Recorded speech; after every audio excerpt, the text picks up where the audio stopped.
നമസ്കാരം. എഴുത്തിൻ്റെ 50 വർഷം പിന്നിടുന്ന PK പാറക്കടവാണ് ഇന്ന് നമ്മുടെ അതിഥിയായിട്ടുള്ളത്. PK പാറക്കടവിനെ പരിചയപ്പെടുത്തേണ്ട ആവശ്യമുണ്ട് എന്ന് തോന്നുന്നില്ല. കാരണം 50 വർഷം, നൂറ്റാണ്ട് എഴുത്ത് മേഖലയിൽ സജീവമായി നിൽക്കുക എന്ന് പറയുന്നത് വളരെ വലിയൊരു കാര്യമാണ്, വളരെ ഗൗരവപ്പെട്ടൊരു കാര്യമാണ്, പ്രത്യേകിച്ച് ഇന്നത്തെ കാലത്ത്.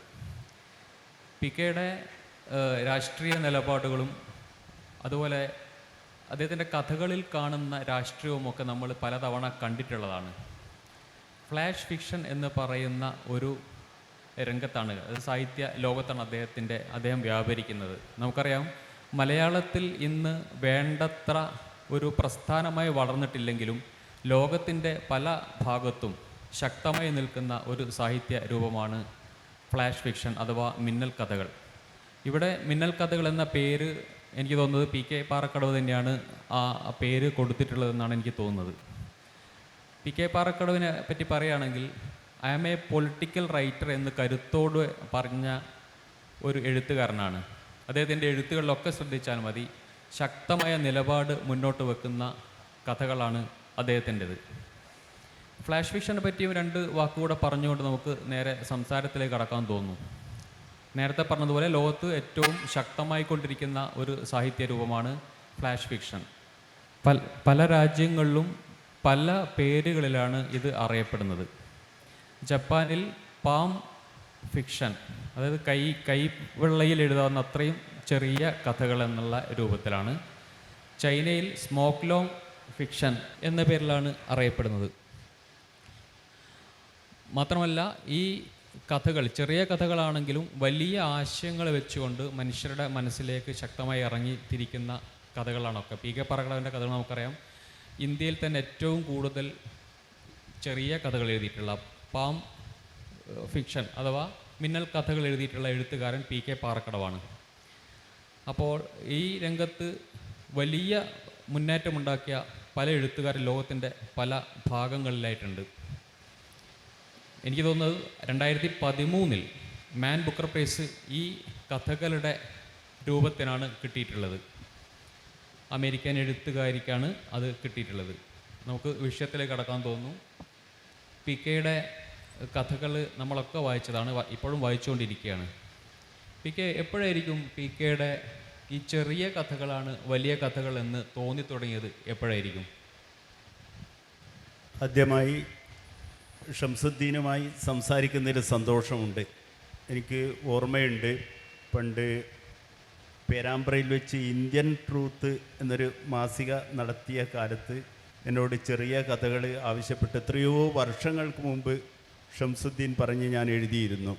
അത് കഴിഞ്ഞ് ഷംസുദ്ദീൻ ഇപ്പോഴ് ഇരിച്ചാൽ കാപ്പ് എന്ന നോവലിലൂടെ DC ബുക്സിൻ്റെ സുവർണ ജൂബിലി നോവൽ മത്സരത്തിൽ 1ാം സമ്മാനം കിട്ടി, വളരെ പ്രശസ്തനാണ്. അതിൻ്റെ ഒരു അഭിനന്ദനവും കൂടി ഈ വേദിയിൽ ഞാൻ ആദ്യം പറയുന്നു.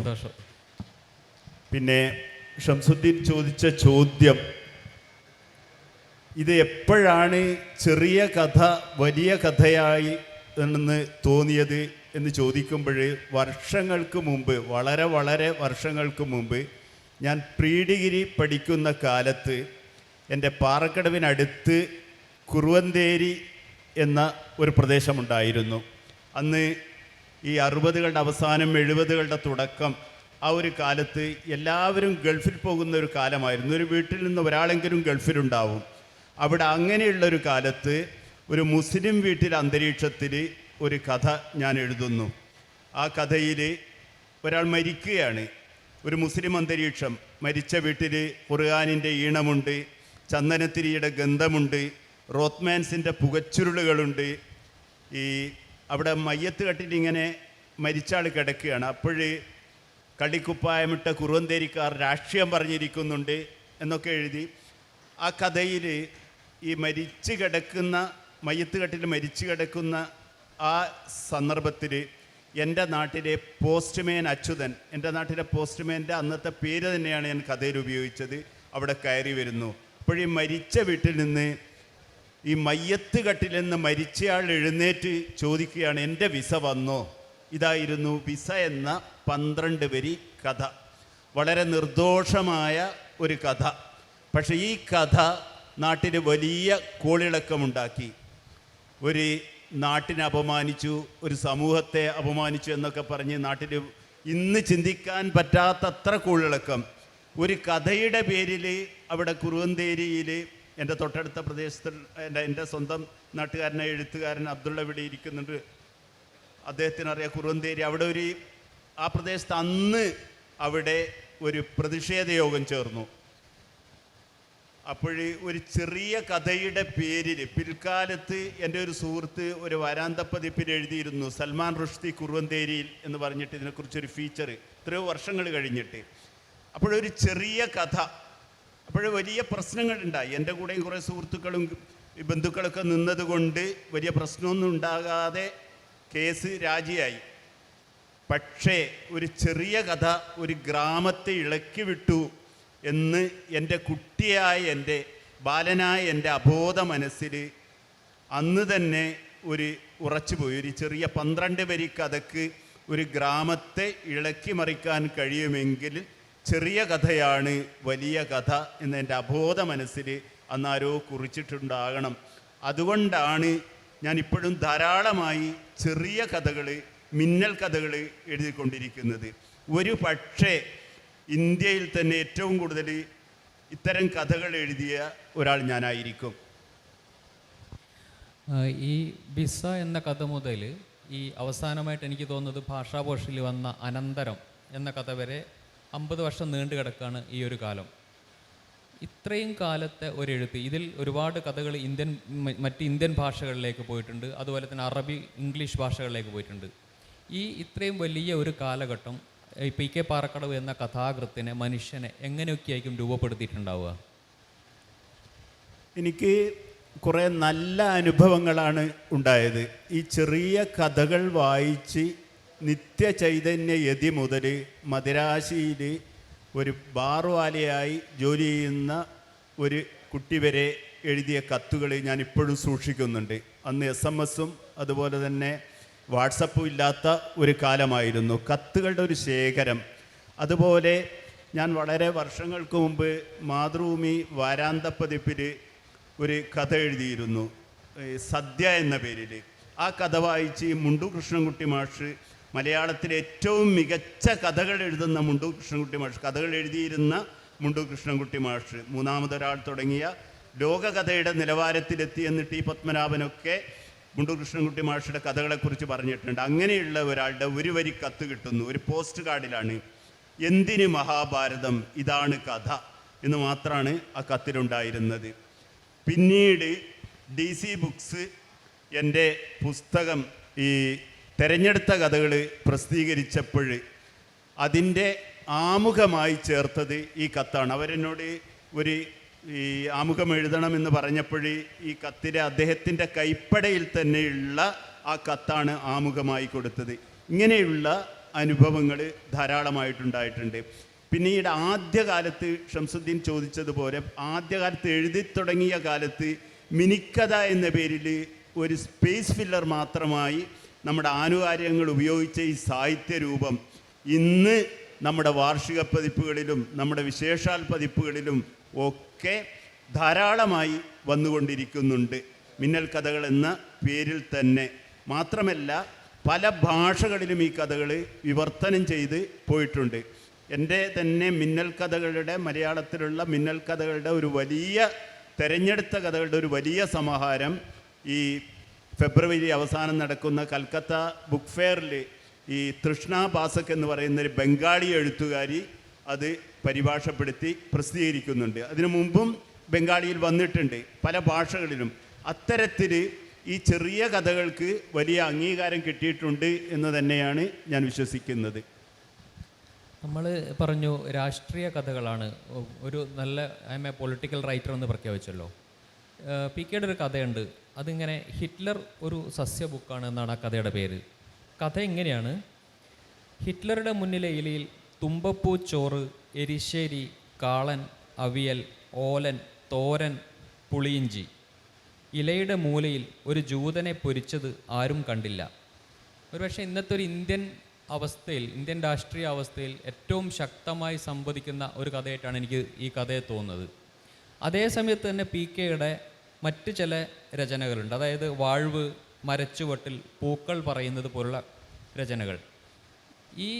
ഇവയൊന്നും കഥയാണോ കവിതയാണോ എന്ന് പറയാൻ പറ്റാത്ത തരത്തിൽ ഇതിൻ്റെ ഇടയിലൂടെയുള്ള ഒരു സഞ്ചാരമാണ്. അപ്പം നമ്മളിതിനൊരു നിർവചിക്കാൻ പറ്റാത്ത തരത്തിലുള്ള രചനകളും പി കെയുടേതുണ്ട്. കഥകളുണ്ട്, അതേസമയത്ത് തന്നെ കഥകളോ കവിതകളോ എന്ന് തിരിച്ചറിയാൻ പറ്റാത്ത ഇടയിലൂടെ പോകുന്ന ഒരു സംഗതി ഉണ്ട്. അപ്പോൾ എനിക്ക് തോന്നുന്നത് മലയാളത്തിൽ പി കെ ആയിരിക്കും അതിൻ്റെ ഒരു തുടക്കക്കാരനെന്ന് എനിക്ക് തോന്നുന്നു. എനിക്ക് തോന്നുന്നത് ഇന്ത്യയിൽ തന്നെ അങ്ങനെ ആയിരിക്കും എന്നാണ് തോന്നുന്നത്. ലിഡിയ ഡേവിസ് എന്ന് പറയുന്ന അമേരിക്കൻ എഴുത്തുകാരിയും ഇത്തരത്തിലാണ് എഴുതിയിരിക്കുന്നത്. അതിനെങ്ങനെയാണ് അതിൻ്റെ ഒരു തുടക്കക്കാരൻ പി കെ എന്ന് പറയുന്നതിൽ തെറ്റുണ്ടോ? അത് പി കെ എങ്ങനെയാണ് ആ ഒരു സാഹിത്യ രൂപത്തിനെ കാണുന്നത്? നിങ്ങൾ ഇവിടെ വായിച്ച ഇറ്ററൊരു സസ്യബുക്കാണ് എന്നുള്ള കഥ ഈ തിരഞ്ഞെടുത്ത കഥാസമാഹാരത്തിലുണ്ട്. എൻ്റെ ഒരുപാട് കഥകൾ ഒന്നിച്ച് തിരഞ്ഞെടുത്ത് ഒരു പുസ്തകമാക്കിയ DC-യിലെ ഒരാളെന്ന് മാത്രമല്ല മലയാളത്തിലെ ശ്രദ്ധേയന ഒരു എഴുത്തുകാരൻ കൂടിയായ പ്രകാശ് മാരാഹി ഇവിടെ ഇരിക്കുന്നുണ്ട്. അദ്ദേഹമാണ് ഈ DC-യിലെ ഈ തിരഞ്ഞെടുത്ത സമാഹാരം പലതിൽ നിന്നും സമാഹരിച്ച് ഒരു പുസ്തകമാക്കിയത്. നന്ദിയുണ്ട്, കാരണം അതൊരു 3-ാം പതിപ്പിപ്പോൾ എത്തിയിട്ടുണ്ട്. ഇതിന് ഈ I am a political writer എന്ന് പറയുന്നത് ബോധപൂർവം തന്നെയാണ്. ഞാനൊരു രാഷ്ട്രീയ എഴുത്തുകാരനാണ്. രാഷ്ട്രീയമെന്ന് പറയുമ്പോൾ കക്ഷി രാഷ്ട്രീയത്തിനതീതമായി ഒരു രാഷ്ട്രീയം എഴുത്തുകാർക്ക് വേണം എന്ന് വിശ്വസിക്കുന്ന ഒരാളാണ് ഞാൻ. ഇന്നത്തെ ഇന്ത്യൻ അവസ്ഥയിൽ നിങ്ങൾക്കറിയാം, ഇന്ത്യയിൽ 1948 ജനുവരി 30-നാണ് ഇന്ത്യയിൽ ആദ്യത്തെ ഭീകരാക്രമണം നടന്നത്. ഇന്ത്യയിലെ ആദ്യത്തെ ഭീകരാക്രമണം നടത്തിയ ആളുടെ പേര് നാഥുറാം ഗോഡ്സെ എന്നാണ്. ഗാന്ധിവധമായിരുന്നു സ്വതന്ത്ര ഇന്ത്യയിൽ നടന്ന ആദ്യത്തെ ഭീകരാക്രമണം. ആ ഭീകരാക്രമിയായ നാഥുറാം ഗോഡ്സെയുടെ പ്രത്യയശാസ്ത്രങ്ങൾക്ക് മേൽക്കോയ്മ നേടിക്കൊടുക്കുന്ന തരത്തിലുള്ളൊരു പ്രവർത്തനം നടത്തുന്ന ഒരു ഇന്ത്യയിലാണ് നമ്മൾ ജീവിക്കുന്നത്. ആ ഇന്ത്യയിൽ ഒരുപാട് നിരപരാധികൾ പൗരത്വത്തിൻ്റെ പേരിൽ പീഡിപ്പിക്കപ്പെടുന്ന ഇന്ത്യയിൽ, ഒരുപാട് നിരപരാധികൾ ജയിലടക്കപ്പെടുന്ന ഇന്ത്യയിൽ ഏത് ഭക്ഷണം കഴിക്കണം, ഏത് വസ്ത്രം ധരിക്കണം, ഏത് പാട്ട് കേൾക്കണം, എന്തെഴുതണം എന്നതിന് പോലും നിയന്ത്രണം ആവുന്ന തരത്തിൽ നമ്മുടെ പോകുന്ന ഒരു ഇന്ത്യയിൽ ഫെഡറലിസം ഫെഡറലിസം ഇല്ലാതാക്കാൻ പോകുന്ന ഒരു ഇന്ത്യയിൽ, ആ ഇന്ത്യയിൽ ഒരു എഴുത്തുകാരൻ്റെ മൗനം കുറ്റകരമാണ് എന്ന് തന്നെ ഞാൻ വിശ്വസിക്കുന്നു. അതുകൊണ്ട് തന്നെ ഇത്തരം പൊളിറ്റിക്കൽ കഥകൾ ധാരാളമായി ഞാൻ എഴുതിയിട്ടുണ്ട്. പൊളിറ്റിക്കൽ കഥകൾ മാത്രമല്ല, പരിസ്ഥിതി സംബന്ധമായ കഥകളുണ്ട്, ഫിലോസഫിക്കലായ കഥകളുണ്ട്, അതുപോലെ സ്ത്രീപക്ഷ രചനകളുണ്ട്. ഇനി ഷംസുദ്ദീൻ ചോദിച്ച ചോദ്യത്തിൽ എൻ്റെ അവസാന ഭാഗത്തുള്ളത് ഇത് കഥയാണോ കവിതയാണോ എന്നുള്ളതിനെക്കുറിച്ച് നമ്മളധികം ബോധേഡാകണ്ട എന്നാണ് എനിക്ക് പറയാനുള്ളത്. എൻ്റെ കഥകൾ തന്നെ ആദ്യമായി കേന്ദ്ര സാഹിത്യ അക്കാദമിയുടെ പ്രസിദ്ധീകരണമായ ഇന്ത്യൻ ലിറ്ററേച്ചറിൽ വളരെ വർഷങ്ങൾക്ക് മുമ്പ് ട്രാൻസ്ലേറ്റ് ചെയ്ത് വന്നപ്പോൾ അത് കവിതകൾ എന്ന പേരിലായിരുന്നു വന്നത്. ലിഡിയ ഡേവിസിൻ്റെ കഥകൾ വായിച്ചിട്ട് ഇത് കഥയാണോ കവിതയാണോ, കവിതയാണ് എന്ന് വിളിക്കുന്ന ഒരുപാട് വായനക്കാരുണ്ട് എന്ന് ഞാൻ വായിച്ചിട്ടുണ്ട്. ഈ ലിഡിയ ഡേവിസിനെ ഞാൻ എഴുതുന്ന കാലത്ത് എനിക്ക് പരിചയമുണ്ടായിരുന്നില്ല. ഇന്ന് അമേരിക്കയിൽ ജീവിക്കുന്ന ഈ ചെറിയ കഥകൾ എഴുതുന്ന ലോകത്തിലെ ഏറ്റവും പ്രശസ്തയായ എഴുത്തുകാരിയാണ് Lydia Davis. 2013 Man Booker Prize കിട്ടിയത് അവരുടെ ചെറിയ കഥകൾക്കാണ്. ഒറ്റവരി കഥ എന്ന പേരിൽ ഇവർക്ക് മാൻ ബുക്കർ പ്രൈസ് കിട്ടിയപ്പോൾ അന്നത്തെ ദേശാഭിമാനി ആഴ്ചപ്പതിപ്പിൽ ഓപ്പൺ വിൻഡോ എന്നൊരു കോളമുണ്ടായിരുന്നു വി സുകുമാരന്. ലോകത്തിലെ പല ഭാഗങ്ങളിലും ഈ വിസിറ്റിംഗ് ഇംഗ്ലീഷിലെ പ്രൊഫസറായിരുന്ന വി സുകുമാരൻ ഇവരെക്കുറിച്ച് ഒരു ലേഖനം എഴുതിയിട്ടുണ്ട്. ആ ലേഖനത്തിൽ ഒരു ഭാഗത്ത് പറയുന്നു, ലിഡിയ ഡേവിസിൻ്റെ കഥകൾ വായിക്കുമ്പോൾ ഞാൻ പലപ്പോഴും വനഫൂലിനെ ഓർമ്മിക്കും, ചിലപ്പോൾ PK പാറക്കടവിനെയും എന്ന് അദ്ദേഹം എഴുതി. എനിക്ക് വി സുകുമാരനെ പരിചയമുണ്ടായിരുന്നില്ല. അതിനുശേഷമാണ് ഞാൻ ലിഡിയ ഡേവിസിൻ്റെ കഥകൾ വായിച്ചത്. അവരുടെ 4 കളക്ഷൻസിൻ്റെ ഒറ്റ സമാഹാരം ഇന്ന് എൻ്റെ കയ്യിലുണ്ട്. അതിലെ പല കഥകളും ഒറ്റവരി കഥകളാണ്. ഒരു പാരഗ്രാഫ്, അതിലധികമുള്ള വലിയ കഥകൾ അവർ എഴുതിയിട്ടില്ല. എന്നിട്ടും 2013 മാൻ ബുക്കർ പ്രൈസ് കിട്ടിയത് അവർക്കായിരുന്നു. അതിനർത്ഥം ഈ ചെറിയ കഥകൾ ലോകം അംഗീകരിക്കുന്നു എന്നുള്ളതാണ്. എൻ്റെ കഥകളെന്നല്ല, ഈ രൂപത്തെ ഈ ലോകത്തിലെ പല ഭാഗങ്ങളിലും എഴുതുന്ന പല വലിയ റൈറ്റേഴ്സും ഈ രൂപം ഇന്ന് പരീക്ഷിച്ച് നോക്കുന്നുണ്ട്. പിന്നെ ഈ ഒട്ടുമിക്ക കഥകളിലും ഒരു യൂണിവേഴ്സൽ സ്വഭാവം കാണാം. ലോകത്തിൻ്റെ ഏത് മണ്ണെന്നും തൊടാവുന്ന സംവദിക്കാവുന്ന കഥകളാണ് അത്. അതേസമയത്ത് അതിൽ ഈ ഇലകൾ, പൂക്കൾ, അതുപോലെ ആകാശം, ഭൂമി, ഇങ്ങനെ എല്ലാ ബിംബങ്ങളും നിറഞ്ഞു നിൽക്കുന്ന കഥകളാണ് ഒട്ടുമിക്ക കഥകളും. ഈ ഒരു സ്വഭാവം ബോധപൂർവ്വം ഉണ്ടാക്കുന്നതാണോ? ബോധപൂർവ്വം ഉണ്ടാക്കുന്നതാണോ എന്ന് ചോദിച്ചാൽ അല്ല. കാരണം എൻ്റെ കഥകളിൽ പൊതുവേ കാർകൂന്തളും കാച്ചെണ്ണയുടെ മണവും അതുപോലെ തന്നെ ഈ ഒഴുകുന്ന ഈ അരുവികളൊന്നും സാധാരണ ഉണ്ടാകാറില്ല. അതിനപ്പുറമുള്ള മറ്റൊരു ലോകത്തിൻ്റെ കഥകളാണ് ഞാൻ എഴുതുന്നത്. അത് മലയാളിക്കും ബംഗാളിക്കും അമേരിക്കക്കാരനും ഫ്രഞ്ചുകാരനും ഒക്കെ ഒരേപോലെ അനുഭവവേദ്യമാകുന്ന യൂണിവേഴ്സൽ ട്രൂത്ത് ഉള്ള ഒരുപാട് കാര്യങ്ങളുണ്ട്. ഇപ്പോൾ ഉദാഹരണം പരിസ്ഥിതിയെക്കുറിച്ച് എഴുതുമ്പോൾ അതാർക്കും ഇന്ന് കാലാവസ്ഥാ വ്യതിയാനം, അതുപോലെ സ്ത്രീപക്ഷ രചനകൾ ഒക്കെ എഴുതുമ്പോൾ അതിന് നമ്മുടെ ഭാഷയിൽ അപ്പുറവും വായനക്കാരുണ്ടാവും എന്നെനിക്ക് തോന്നുന്നു. അതുകൊണ്ടായിരിക്കണം ഈ കഥകൾ ഇംഗ്ലീഷ്, അറബി തുടങ്ങിയ ഭാഷകളിലും ഈ ഉറുദു, തമിഴ്, തെലുങ്ക്, ബംഗാളി തുടങ്ങിയ ഭാഷകളിലും പരിഭാഷപ്പെടുത്തിയപ്പോൾ അവർക്കും ഇത് വായിച്ച് ആസ്വദിക്കാൻ പറ്റുന്നത്. ഈ പുതിയ കുട്ടികൾ, അതായത് സ്കൂൾ സിലബസിൽ പഠിക്കാനുണ്ട്, PK പഠിക്കാനുണ്ട്, കോളേജ് പഠിക്കാനുണ്ട്. ഈ പുതിയ കുട്ടികളൊക്കെ എങ്ങനെയാണ് PKയുടെ കഥകളെ കാണുന്നത്? PK അന്വേഷിച്ച് വരാറുണ്ടോ? കാരണം പുതിയ ആൾക്കാർ വായിക്കാൻ സമയമില്ലാത്ത ആൾക്കാരാണ്, ചെറിയ കഥകളൊക്കെ വായിക്കാൻ ഇഷ്ടപ്പെടുന്ന ആൾക്കാരാണെന്നാണ് തോന്നുന്നത്. അപ്പോൾ എങ്ങനെയാണ് അവർ PK സമീപിക്കുന്നത്? എനിക്ക് തോന്നുന്നത് ഇതൊരു നാളത്തെ കലാരൂപമായി കാണും. കാരണം ഈ ക്യാമ്പസുകളിൽ ഏറ്റവും സ്വീകരിക്കപ്പെടുന്ന ഒരു കലാരൂപമാണ് ഈ മിന്നൽ കഥകൾ, ചെറിയ കഥകൾ. അതിനൊരു കാരണം ഇന്നൊരു തിരക്ക് പിടിച്ച ലോകമാണ് ക്യാമ്പസുകളിലുള്ള. പിന്നെ രണ്ടാമത് ടെക്നോളജിയെ നമ്മൾ എത്ര കുറ്റം പറഞ്ഞാലും ടെക്നോളജി വല്ലാതെ വളർന്ന ഒരു കാലത്ത് ഈ കഥകൾ വായനക്കാരിലെത്തിക്കാൻ വളരെ എളുപ്പത്തിൽ കഴിയുന്നു എന്നുള്ളതാണ്. ഫേസ്ബുക്കിലൂടെ, ഇൻസ്റ്റയിലൂടെ, റീലിലൂടെയൊക്കെ ഈ കഥകൾ ലക്ഷക്കണക്കിന് പേരിലെത്തിക്കാൻ മറ്റ് ഈ കഥാരൂപങ്ങളെക്കാൾ അല്ലെങ്കിൽ നോവലിനേക്കാൾ കൂടുതൽ ഇന്ന് ഈ ടെക്നോളജിയുടെ സഹായം കൊണ്ട് കഴിയുന്നുണ്ട്. അതുകൊണ്ട് തന്നെ ഈ ന്യൂ ജനറേഷൻ ഈ സാഹിത്യരൂപത്തെ ഇഷ്ടപ്പെടുന്നു. ഇപ്പോഴ് മലയാളത്തിൽ എൻ്റെ കഥകൾ ആദ്യം ഈ ചെറിയ കഥകൾ 6ലും 7ലും പഠിക്കാനുണ്ടായിരുന്നു. 8ാം ക്ലാസ്സിലെ ടെക്സ്റ്റ് ബുക്കിലും ഇപ്പോൾ ആദ്യമുള്ളത് എൻ്റെ ഒരു ചെറിയ ഒരു 5ഓ 6ഓ വരി കഥ കൊണ്ടാണ് ടെക്സ്റ്റ് തുടങ്ങുന്നത്. ഇത് കൂടാതെ ഇപ്പോൾ കാലിക്കറ്റ് യൂണിവേഴ്സിറ്റിയിൽ കണ്ണൂർ യൂണിവേഴ്സിറ്റിയിൽ എൻ്റെ ഉറുദു പഠിക്കുന്നവർക്ക് എൻ്റെ കഥകളുടെ ഉറുദു ഇതുകൂടി പഠിക്കാനുണ്ട്. അതിനർത്ഥം ക്യാമ്പസുകളിൽ ഇത് സ്വീകരിക്കപ്പെടുന്നു എന്നുള്ളത് തന്നെയാണ്. ജേർണലിസം സ്റ്റുഡൻസ് ആയിരുന്നാലും ലിറ്ററേച്ചർ സ്റ്റുഡൻസ് ആയിരുന്നാലും. കാരണം ഈ തിരക്ക് പിടിച്ച ലോകത്തിൽ അവന് കൂടുതൽ പെട്ടെന്ന് വായിക്കാനും അത് കൂടുതൽ കൺവേ ചെയ്യാനും എളുപ്പമുള്ളത് കൊണ്ടായിരിക്കും. അതിനർത്ഥം വലിയ സാഹിത്യരൂപം, വലിയ കഥകൾ മോശമെന്നല്ല, വലിയ ഇതിഹാസ തുല്യമായ വലിയ ക്ലാസിക് കൃതികളൊക്കെ നമുക്കുണ്ട്. ഈ മലയാളത്തിൽ മിന്നൽ കഥകൾ ഒരു വലിയ പ്രസ്ഥാനമായിട്ട് വന്നിട്ടില്ല, അല്ലെങ്കിൽ ഇപ്പോൾ അത് ശക്തമായി വരുന്നേ ഉള്ളൂ. പലരും ഈ പുതുതായി എഴുതി വരുന്ന ആൾക്കാർ പറയുന്ന ഒരു പ്രധാന പരാതി എന്ന് പറയുന്നത് അവരുടെ കഥകൾ പ്രസിദ്ധീകരിക്കുന്ന ആനുകാലികങ്ങൾ കുറവാണ്. അതായത് നേരത്തെയൊക്കെ ഇപ്പം മാധ്യമ വാരാദ്യ പതിപ്പിൽ വരുന്നുണ്ട്, മറ്റ് സൺഡേ സപ്ലിമെൻറ്റുകളൊന്നും അങ്ങനെ പരിഗണിക്കുന്നില്ല. ഒരു കഥ എവിടെയും വരില്ല, ഒരു 5-10 കഥകൾ ഒരുമിച്ച് അയക്കേണ്ട ഒരു അവസ്ഥയുണ്ട്. അപ്പോൾ ഒരു ലിറ്റററി ജേർണലിസ്റ്റ് എന്ന നിലയിൽ ഇതെങ്ങനെയാണ് ഇതിനെ നോക്കിക്കാണുന്നത്? ഒരു അവഗണന ഈ തരത്തിൽ ഉണ്ടാവാറുണ്ടോ? എനിക്കങ്ങനെ ഒരു അനുഭവമില്ല. കാരണം മാതൃഭൂമി വാരാന്ത പതിപ്പിൽ എൻ്റെ ഒറ്റ കഥകളായിട്ട് തന്നെ ഒരുപാട് കാലം ചെറിയ കഥകൾ ഏറ്റവും കൂടുതൽ എഴുതിയത് ഞാനാണ്. മാത്രമല്ല ഈ ഇപ്പോൾ എസ് ജയേന്ദ്രൻ നായർ മരിച്ചുപോയി, മലയാളത്തിലെ വലിയ കഥാകൃത്ത്. പഴയ മലയാളം വാരിക എടുത്തു നോക്കിയാൽ പാറക്കടവ് കഥകൾ എന്ന് പറഞ്ഞിട്ട് 2 കഥകൾ വീതം അല്ലെങ്കിൽ ഒരു കഥ പല വീക്കിലും തുടർച്ചയായി തന്നെ കൊടുത്തിട്ടുണ്ട് അദ്ദേഹം. പക്ഷേ ഇപ്പോഴില്ലല്ലോ, ഇപ്പം പക്ഷെ അങ്ങനെ ഒന്നും ഉണ്ടായിരുന്നു. ഇപ്പോഴ്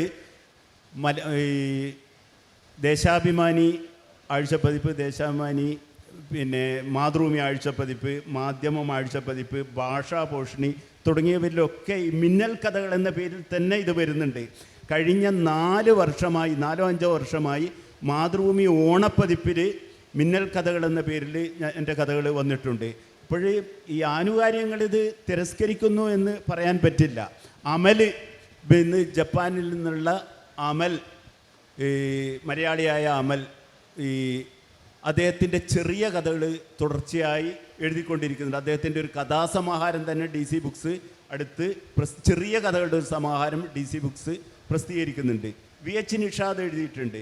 P സുരേന്ദ്രൻ ചെറിയ കഥകൾ എഴുതുന്നുണ്ട്. അങ്ങനെ മലയാളത്തിൽ ധാരാളമായി തന്നെ ഇതിങ്ങനെ വരുന്നുണ്ട്. ഇതൊരു പ്രസ്ഥാനമായി രൂപപ്പെട്ടിട്ടുണ്ടോ എന്ന് ചോദിച്ചാൽ ഒരുപക്ഷെ ഉണ്ടായിരിക്കില്ല. എങ്കിൽ പോലും അവഗണിക്കാൻ പറ്റാത്ത ഒരു സാന്നിധ്യമായി ഈ ഒരു സാഹിത്യരൂപം നമ്മുടെ മുന്നിലുണ്ട്. നമ്മുടെ സമയം ഇനി PK കഥ വായിക്കാൻ ഒരു 5 മിനിറ്റ് ഉണ്ട്. അത് കഴിഞ്ഞ് 5 മിനിറ്റ് ഓഡിയൻസിന് ചോദ്യം ചോദിക്കാനുള്ള സമയം. വളരെ ചെറിയ കഥകളാണ്, പെട്ടെന്ന് തന്നെ വായിക്കാം. പൊന്ന്, എനിക്ക് പൊന്നുപോലെ ഇഷ്ടമാണവളെ. കുറേ സ്വർണത്തോടൊപ്പമാണ് അവളുടെ അച്ഛൻ അവളെ എനിക്ക് നൽകിയത്. ഞാനവളെ പൊന്നേ എന്നും എൻ്റെ തങ്കക്കുടമേ എന്നും വിളിച്ചു. കുറേ കഴിഞ്ഞപ്പോഴാണ് എനിക്ക് സംശയം വന്നത്, ഇവൾക്ക് എത്ര ക്യാരറ്റ്. അങ്ങനെയാണ് ഞാനവളെ ഒരുക്കി മറ്റൊരാളായി പണിയാൻ തീരുമാനിച്ചത്. ആളിപ്പടരുന്ന തീജ്വാലയിൽ നിന്ന് ഉരുകുന്നേരം അവൾ വിളിച്ചു പറഞ്ഞു 916-ൻ്റെ പരിശുദ്ധി. തീനാളങ്ങൾക്കും സ്വർണ്ണ വർണ്ണമായിരുന്നു. ഒറ്റക്ക് ഒരു കുട്ടി. അമ്മയെ കാണുന്നില്ല. കുഞ്ഞ് പരതി നടക്കുകയാണ്. കമ്പ്യൂട്ടറിൻ്റെ കീ കുഞ്ഞു വിരൽ കൊണ്ട് അമർത്തുകയാണ്. www.ammkanyi.com. ചേട്ടനെ കാണുന്നില്ല. ചാനൽ മഴയിൽ നനഞ്ഞ് പനിച്ചു കിടക്കുകയാണ്. പനിച്ചു കിടക്കുന്ന ചേട്ടനെ എവിടെയാണ് തപ്പേണ്ടത്? കുഞ്ഞ് പതുപതുത്ത വിരൽ കൊണ്ട് പരതുകയാണ്. www.ഏട്ടൻകടി.com. അച്ഛനെ കാണുന്നില്ല. മേശപ്പുറത്ത് ബാക്കി വെച്ച വിഷക്കോപ്പയിലില്ല. താഴത്ത് വീണ് കിടക്കുന്ന വർത്തമാനപത്രത്തിലില്ല. നോം ചോംസ്കിയിലും ദറിതയിലുമില്ല. തപ്പി നോക്കുകയാണ്. www.achantanal.com. മുത്തശ്ശിയെ തപ്പുന്നില്ല. തൻ്റെ കഥകൾ ചുരുട്ടിക്കൂട്ടി യാത്ര പോയിട്ട് കാലം കുറേയായി. പരലോകത്തിൻ്റെ വെബ്സൈറ്റിൽ ഈ കുഞ്ഞു വിരൽ കൊണ്ട് എങ്ങനെ തപ്പാനാണ്? നിലപാടുകൾ. രാവിലെ ഇത്തിരി കാറൽ മാർക്സ് കുടിച്ച് ഇടത്തോട്ട് ചാഞ്ഞു നടന്നു. അക്കാദമിയിലൊരിടം, അത്രമാത്രം. ഉച്ചക്ക് അല്പം ഗാന്ധി കഴിച്ച് നല്ലൊരു പൗരനായി റോഡിൻ്റെ വലതുവശം ചേർന്ന് നടന്നു. ഒരു നെഹ്റു ഫെലോഷിപ്പ്, അത്രമാത്രം. വൈകുന്നേരം ഒരു കരണ്ടി സാർത്രെ, ഒരു പിടി കുന്തേര, ഒരു കവിൾ ദറിത. ടൗൺ ഹാളിൽ ഉത്തരാധുനികതയുടെ സെമിനാറുണ്ട്. അവിടെ പോയി ഛർദ്ദിച്ചു. രാത്രി മാർക്സിനെയും ഗാന്ധിയെയും സാർത്രിനെയും കുന്തേരയെയും ദറിതയെയും അഴിച്ച് നഗ്നനായി കണ്ണാടിയുടെ മുമ്പിൽ പോയി നിന്ന് ചോദിച്ചു, നീ ആരാണെടാ തന്തയില്ലാത്തവനെ? കണ്ണാടി അതേ ചോദ്യം തിരിച്ചിങ്ങോട്ട് ചോദിച്ചു. അയാൾ കണ്ണാടി എറിഞ്ഞുടച്ചു. കണ്ണാടി അയാളെയും എറിഞ്ഞുടച്ചു.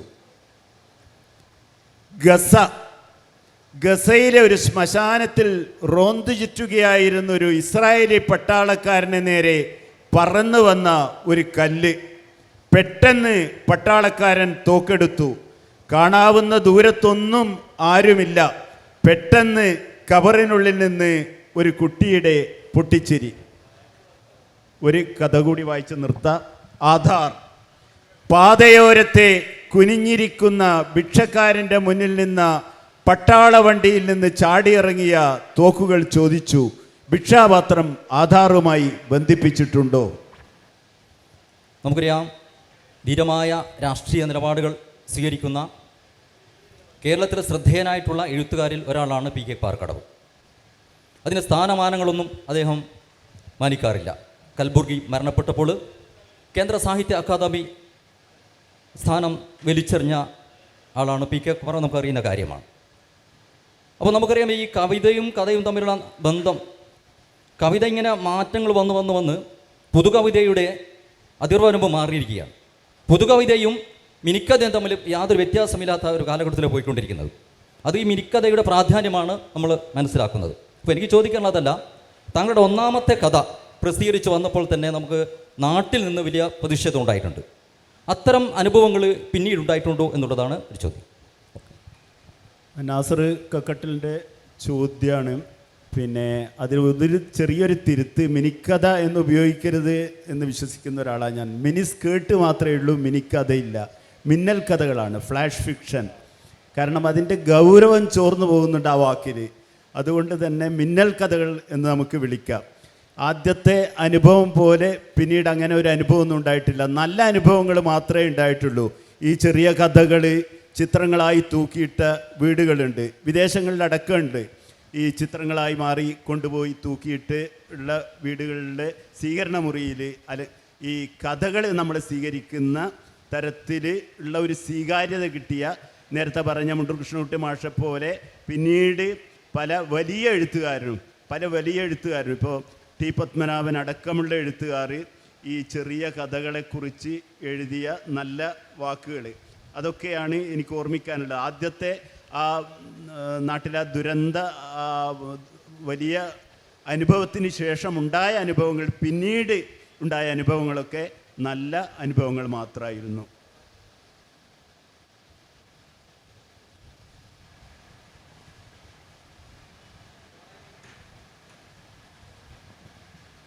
പാറക്കടവിന് ആശംസകൾ. പുതിയ വളർന്നു വരുന്ന പുതിയ എഴുത്തുകാർക്ക് ഒരു വലിയ എഴുത്തുകാരൻ എന്ന നിലയ്ക്ക് നൽകാനുള്ള സന്ദേശം എന്താണ്? അതുപോലെ ഒരു ഇതും കൂടെ, നമ്മുടെ പ്രിൻ്റ് മീഡിയയും സോഷ്യൽ മീഡിയയും ഓൺലൈൻ മീഡിയയും ഇത് തമ്മിലുള്ള ഒരു പ്രതിസന്ധിയിലൂടെ കടന്നു പോകുകയാണ് എഴുത്ത്. ഈ അവസ്ഥയിൽ സോഷ്യൽ മീഡിയ, ഓൺലൈൻ മീഡിയ വളർന്നു വരുമ്പോൾ പ്രിൻ്റ് മീഡിയയും അതുപോലെ എഴുത്തിൻ്റെ മൂല്യങ്ങൾ കുറയുമോ? അതിലെന്താണ് അഭിപ്രായം എന്ന് പറയാം.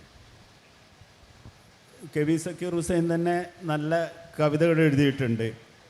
അദ്ദേഹത്തിൻ്റെ ഒരു പുസ്തകം ഇപ്പോൾ പൂവങ്കോഴി മാതൃഭൂമി ബുക്സ് പ്രസിദ്ധീകരിച്ചിട്ടുണ്ട്. പുതിയ എഴുത്തുകാർ ധാരാളം വരുന്നുണ്ട്. ഈ പ്രിൻ്റ് മീഡിയയിലൂടെ മാത്രമേ വരാവൂ എന്നൊന്ന് ഞാൻ ഈ ടെക്നോളജിയുടെ പുതിയ സാധ്യതകൾ ഉപയോഗിക്കുന്ന പുതിയ തലമുറയുടെ ഒപ്പമാണ്. കാരണം ഇതിന് നമ്മൾ പുതിയതിനെയൊക്കെ തള്ളിപ്പറയുമ്പോൾ നമ്മൾക്ക് വയസ്സാവുന്നു, ക്രൊണോളജിക്കൽ ഏജല്ല, നമ്മുടെ മനസ്സിന് വയസ്സാവുന്നു എന്നാണ് അതിൻ്റെ അർത്ഥം. വളരെ ഈ പ്രിൻ്റ് മീഡിയയിലല്ലാതെ സോഷ്യൽ മീഡിയയിൽ മാത്രം വന്നിട്ട് വലിയ തരത്തിൽ സ്വീകരിക്കപ്പെട്ട സാഹിത്യ രചനകൾ ഇന്ന് മലയാളത്തിൽ ഉണ്ടായിട്ടുണ്ട്. അതേസമയം പ്രിൻ്റ് മീഡിയയും സോഷ്യൽ മീഡിയയും ഒന്ന് മറ്റൊന്നിൻ്റെ ശത്രുവാണ് എന്ന് ഞാൻ വിശ്വസിക്കുന്നില്ല. കാരണം പണ്ടൊക്കെ ഒരു കഥയോ അല്ലെങ്കിൽ ഒരു നോവലോ വന്നാൽ നമ്മൾ ആളുകളിൽ എത്തിക്കണമെങ്കിൽ പോലും നമ്മൾക്ക് പരസ്യക്കൂലി കൊടുക്കണമായിരുന്നു. ഇന്ന് നിമിഷ നേരം കൊണ്ട് നമ്മൾക്ക് ഈ ഫേസ്ബുക്ക് അതുപോലെ ഇൻസ്റ്റയൊക്കെ ഉപയോഗിച്ച് അത് ഇന്ന രചന ആളുകളിൽ എത്തിക്കാമെന്നൊരു സൗകര്യമുണ്ട്. ഇതൊരു വലിയ തെറ്റാണ് എന്ന് ഞാൻ വിശ്വസിക്കുന്നില്ല. ഒരു സിനിമക്കാരന് അവനൊരു സിനിമ ഇറങ്ങിയാൽ അതിൻ്റെ ഡയറക്ടറും അഭിനേതാക്കളും വന്ന് നിങ്ങൾ ഇന്നേ സിനിമ കാണണം എന്ന് പറഞ്ഞ് അതിനൊരു പ്രൊമോഷൻ ലെവലിൽ പത്രസമ്മേളനം വിളിക്കുന്നൊന്നും തെറ്റാവുന്നില്ല. ഒരു എഴുത്തുകാരൻ മാത്രം എൻ്റെ ഒരു രചന വന്നിട്ടുണ്ട് എന്ന് ഫേസ്ബുക്കിലോ അല്ലെങ്കിൽ സോഷ്യൽ മീഡിയയിലോ അല്ലെങ്കിൽ പുതിയ രീതിയിലുള്ള ടെക്നോളജി ഉപയോഗിച്ച് അറിയിക്കുമ്പോൾ അത് വലിയ ഒരു അപരാധമാണ് എന്ന് ഞാൻ വിശ്വസിക്കുന്നില്ല. പിന്നെ സോഷ്യൽ മീഡിയയിലുള്ള ഒരു കുഴപ്പം, അതിനൊരു എഡിറ്റർ ഇല്ലാത്തത് കൊണ്ട് നമ്മൾ തന്നെ 2 പ്രാവശ്യം നോക്കി സ്വയം എഡിറ്റ് ചെയ്യുന്നത് നന്നായിരിക്കും എന്നൊരു നിർദ്ദേശവുമുണ്ട്.